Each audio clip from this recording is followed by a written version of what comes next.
Hey everybody, welcome back out to sea. We are on the Mariner of the Seas for the Buckeye Cruise, raising a lot of money and hanging out with a lot of former Buckeyes. I bet that still sounds weird to be a former Buckeye. Former Buckeye. It's definitely still a little fresh. But we tracked down KJ Hill and Branden Bowen to talk a little bit about the offense. And it's the first cruise for both of you guys, and a pretty rare and unique opportunity out here. I don't think there's a lot of programs, a lot of schools, a lot of universities that could do this, and obviously for a great cause. Right, absolutely.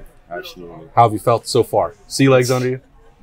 I don't know about that quite yet. It's been getting worse every day for me personally, where it's like for me, I get sicker and sicker every day. I put the little dot on me, so it's mentally I'm staying out of it. I ain't getting sick, so I put the little thing behind my ear. Sometimes you got to just find I just found something mentally keep me right. All right, so a lot of the talk about this offseason for Ohio State has been about them fixing the defense. That offense that you guys know pretty well seems like it's still in good hands. When you watch what Ryan Day and then some of your former teammates have been doing, what do you think about this offense? What could still be left? Where else can they take it?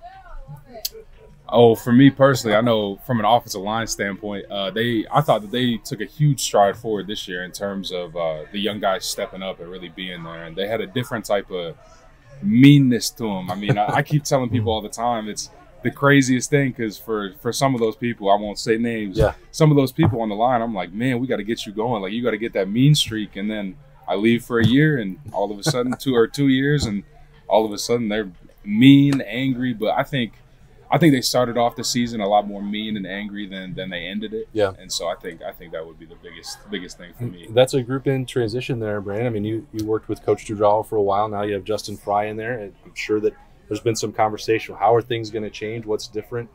You have a new coach, right? That's a big deal. Absolutely. What's going on in that room now as they get ready for March?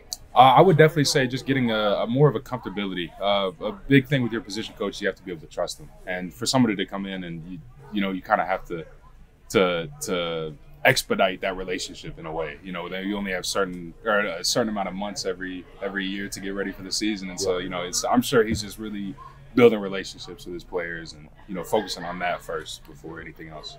KJ, Zone 6 is still pretty good, I think. Zone 6 is in great. Zone 6 is in great hands. That's why I ain't got a lot to say, because like we had the three that was there, then they didn't play in the bowl game, and then we had the young guys step up, and they made big time plays. So I think we're in good hands for a couple of years now, and years to come for sure. Like he was saying though, they started slow, but that's what's gonna happen when you got a new quarterback, especially. You got a new leader leading the offense, and every game I just felt like CJ got better and he got more comfortable, and towards the end of the year, that's when he started playing his best football. So going into this year, I think he, probably get that Heisman. Probably get that Heisman for sure. I would agree. When you guys watch him, what is it about CJ that you like? That I know you didn't get to play with him, obviously, but the command that he's shown, the way he throws a football, what is it that stood out when you guys were able to catch a game last season? I saw he was poised. He was poised, in big time moments. When they turned the ball over, he wasn't panicking, none of that. But I mean, that's coming from Coach Day too. Coach Day don't panic. Coach Day gonna keep the same face every time. We could be down 20-0. He gonna keep the same face. The same urgency. But yeah, that's what I got. I think for me, I noticed a lot of similarities in CJ and Justin in terms of just their poise. Mm-hmm. They're very poised. They don't really show their emotion, kind of like KJ was saying. It doesn't really seem like he has a moment that's too big for him, and it's awesome to see that, because it's super rare to find somebody like that. Yeah. KJ, that Rose Bowl performance by Jackson Smith and Jigba.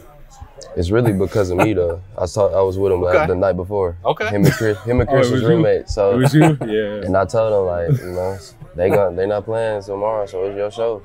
And he took advantage of it. So I take for the props of that. Taking some credit for that. What's the percentage?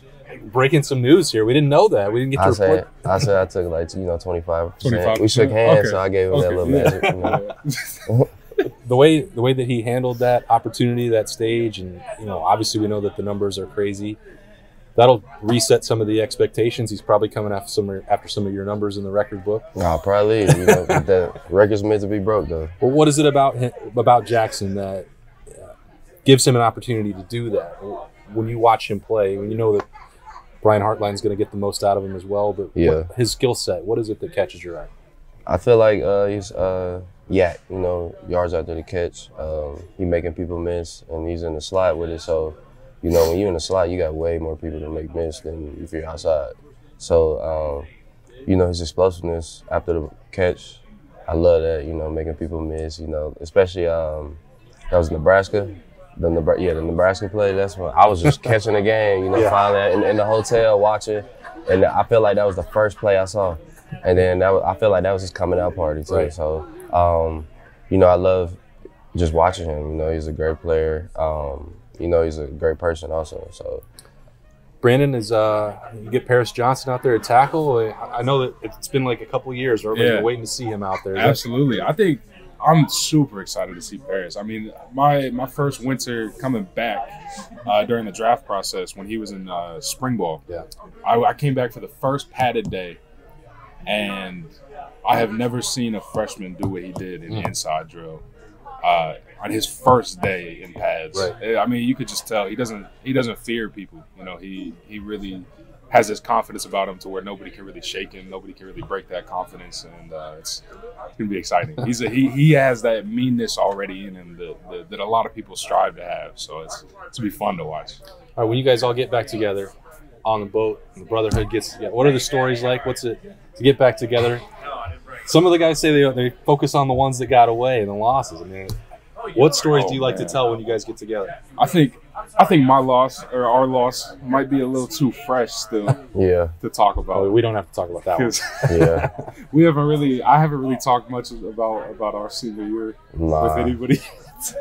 I'll talk to other people about it, my own teammates, and they ask me what happened. I'll be like, you tell me, like, you saw the game, like. But most thing, I feel like we all talk about, you know, the memories of like. It's not even football. Not even football, yeah. Just hanging out with each other. Hanging out with each other, like the dorm life and after the dorm life, you know, stuff like that. I would say we reminisce more so on the times that when we were in those times, we thought they were bad times. Yeah, for sure. But then we look back now and it's just special. Yeah, it's something you can't find anywhere else. Still an opportunity to make maybe some more of those special memories together out here on the Buckeye Cruise. Appreciate KJ Hill and Branden Bowen, two of the all-time greats there at Ohio State, on and off the field, hanging out with us at Lettermen Row.